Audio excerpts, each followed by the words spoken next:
Hi friends, welcome back to my channel Vasanthi vlogs. ఈరోజు bread తోటి గులాబ్ జామ్ ఎలా చేసుకోవాలో చూద్దాం. ముందుగా 4 బ్రెడ్ స్లైసెస్ తీసుకొని 4 సైడ్స్ కట్ చేసుకొని దాన్ని మనం మిక్సీ పట్టుకోవాలి.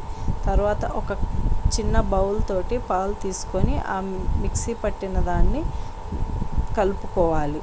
చివరిగా ఒక టేబుల్ స్పూన్ ఆయిల్ వేసుకొని బాగా కలుపుకొని పక్కన పెట్టుకోవాలి. తర్వాత దాన్ని చిన్న చిన్న బాల్స్లా చేసుకొని పక్కన పెట్టుకోవాలి. తర్వాత స్టవ్ వెలిగించుకొని ఒక కప్పు షుగర్ వేసుకొని కొంచెం వాటర్ పోసుకొని షుగర్ సిరప్ పెట్టుకోవాలి.